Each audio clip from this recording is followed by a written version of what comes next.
এই প্রচণ্ড গরমে মানুষের অবস্থা খুবই নাজেহাল। খাওয়া দাওয়ার রুচি তো একদমই নাই, বিশেষ করে মাছ মাংস খাওয়ার রুচি। তো সেজন্যই ভাবলাম আজকে এই পটল দিয়ে কিছু করা যায় কিনা। হ্যালো এভরিওয়ান, আসসালামু আলাইকুম। আরেকটা নতুন ব্লগে আপনাদের আমন্ত্রণ জানাচ্ছি।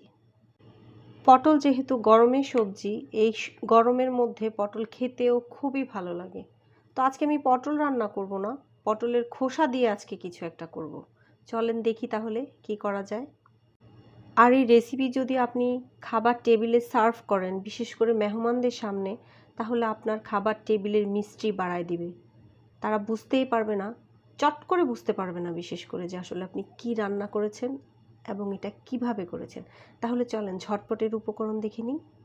এটা বানাতে খুবই সামান্য উপকরণ লাগবে। এর মধ্যে হচ্ছে পেঁয়াজ কুচি লাগবে, 2 রকমের কাঁচামরিচ দিয়েছি আমি, আপনারা চাইলে 1 রকমেরও দিতে পারেন। কয়েকটা রসুনের কোয়া লাগবে, আর লাগবে কালিজিরা। কালিজিরাটা কিন্তু মাস্ট, কালিজিরা দিলে আপনার এই রেসিপির স্বাদ দ্বিগুণ হয়ে যাবে।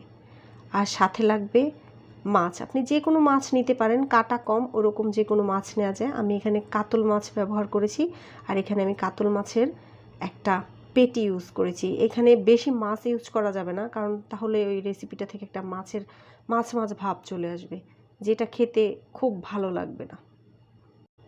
ও, আপনাদের তো এতক্ষণ ধরে বলিনি আসলে ব্যাপারটা কি করতে যাচ্ছি। এখানে আমি পটলের খোসা বাটা বলেন অথবা ভর্তা বলেন, ওই রকম কিছু একটা করতে যাচ্ছি। দেখি চলেন কি হয়। এখানে আমি পটলগুলো প্রথমে পিল করে নিলাম, পটলের খোসাগুলো আলাদা করে নিলাম। এখানে আমি 6টা পটল নিয়েছি। আপনারা আপনাদের মেজারমেন্ট অনুযায়ী নিতে পারেন, কম বেশি। আমার 6টাই লাগবে, আমি 6টা নিয়েছি। আর আজকের পটলগুলো কিন্তু হেভি ভালো ছিল, খুবই কচি ছিল, গ্রিন ছিল একদম, দেখলে মনে হয় আস্তই খেয়ে ফেলি। অনেকে আছে আবার পটল খেতে চায় না, পটল ভালো লাগে না, পটলের বিচি মুখে পড়লে খুবই বিরক্তি ফিল করে। তারা কিন্তু এই খোসাটা খেয়ে দেখতে পারেন, খোসা বলছি না, খোসা বাটাটা খেয়ে দেখতে পারেন, খুব ভাল লাগবে, এটার ফ্যান হয়ে যাবেন। এখন পর্যন্ত আমার হাতে যারা এই পটলের খোসা বাটা খেয়েছে, তারা কিন্তু এর প্রশংসা না করে পারে না। ভাই, নিজের রান্না দেখে বলছি না, সত্যি এটা খুব ভালো হয়। আপনি ট্রাই করবেন, যখন অন্যকে খাওয়াবেন, পরিবারের সদস্যদের খাওয়াবেন, তারাও আপনার ভক্ত হয়ে যাবে। সত্যি বলছি, আপনি আজই ট্রাই করে ফেলুন। এটা করতে তো খুব বেশি কিছুর প্রয়োজন হয় না, ঘরে যা আছে তাই। আর আমি এর মধ্যে আপনাদের সাথে বক বক করতে করতে পটলের খোসাগুলো ছিঁড়ে ফেললাম। পটলের খোসাগুলো ধুয়ে পরিষ্কার করে তারপর আমি এখন এটা চুলায় দিয়ে দিব। তেমন কিচ্ছু করতে হবে না, চুলায় দিয়ে আপনি 10-12 মিনিটের জন্য নিশ্চিন্তে কোথাও চলে যেতে পারেন। তাহলে চলেন চুলায় দেওয়ার জন্য দেখি কি কি কসরত করতে হয়। আমার আবার এই কসরত করতে ভালো লাগে না, ইজি যে কোনো কাজ আমার কাছে ভালো লাগে, সহজে হয়ে যায় ওই রকম। চুলায় 1 বাটি পানি দিয়ে দিলাম, এর মধ্যে আমি 1 চামচ হলুদের গুঁড়া দিয়ে দিলাম, আর সামান্য একটু মরিচের গুঁড়া দিয়ে দিলাম। যেহেতু আমি কাঁচা মরিচ দিয়েছি অনেকগুলো, এখন যদি আমি আরও বেশি করে মরিচ দিই সেটা কিন্তু আগুন হয়ে যাবে, এই গরমে আমি পুড়তে চাই না। যাই হোক, তারপর দিয়ে দিব কিছু লবণ, স্বাদ মতো। পরবর্তীতে আমরা যদি লাগে আবার লবণ ইউজ করব, এর জন্য এখন যাতে মাছটা আর এই পটলের খোসা সেদ্ধ হয় সেই পরিমাণ লবণ দিয়ে দিব। এখানে চাইলে না আপনারা তেলও ব্যবহার করতে পারেন, কিন্তু আমি করিনি, প্রয়োজন মনে করিনি। সাথে যে বাকি উপকরণগুলো ছিল সেগুলোও দিয়ে দিব, রসুন, কাঁচামরিচ, মাছের পেটি সব একসাথে দিয়ে দিব, যাতে সবগুলো একই সাথে সেদ্ধ হয়ে যায়। এটা সিদ্ধ করার জন্য অনেক বেশি পানির প্রয়োজন নেই, পরিমাণ মতো পানি দিবেন, এরকম আন্দাজে দিবেন যেন পটলগুলো প্রপারলি সিদ্ধ হয়, মাছটা ভালো করে সিদ্ধ হয়, সব কিছু যেন ঠিকঠাক সিদ্ধ হয়, সেই পরিমাণ পানি। তারপর চুলাটা জ্বালিয়ে ঢেকে দিতে হবে। এই যে পটল ভালো করে ফুটে উঠতেছে, এরই মধ্যে আমি কয়েকটা লেবুর স্লাইস দিয়ে দিব। লেবুর স্লাইস দেওয়ার কারণ হচ্ছে যেন মাছের যে একটা গন্ধ থাকে, যেহেতু এটার মধ্যে আদার্স কোনো মশলা পড়বে না, মাছের গন্ধটা থেকে যাওয়ার সম্ভাবনা থাকে, এর জন্য আমি লেবুর কয়েকটা স্লাইস দিয়ে দিব। এতে করে হবে মাছের গন্ধটাও দূর হবে, আর একটা ভর্তাটার মধ্যে, বাটাটার মধ্যে একটা টক টক ফ্লেভার আসবে, যা খেতে খুবই ভালো লাগবে।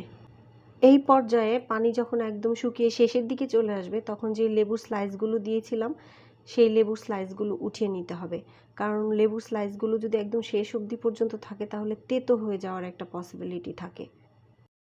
ভাইরে, এই গরমের মধ্যে জ্বলে পুড়ে আঙ্গার হয়ে রান্না করা সেই খাবার তো ভাই নষ্ট হতে দেওয়া যায় না।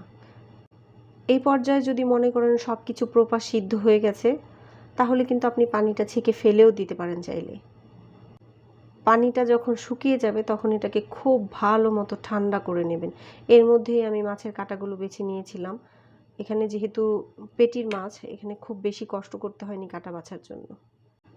তারপর ব্লেন্ডারের জারে দিয়ে দিলাম। ঠান্ডা করার পর গরম গরম দিবেন না, কিন্তু তাহলে বিপদ আছে। ব্লেন্ড কিন্তু মাছ সহকারে করতে হবে, শুধু পটল ব্লেন্ড করে ফেললে হবে না, মাছটাও ব্লেন্ড করে ফেলতে হবে। তো এই যে দেখেন, ব্লেন্ড করার পরে এইটার থিকনেস এরকম আসছে, দেখতে এরকম একটু খুব রানি রানি হয় নাই।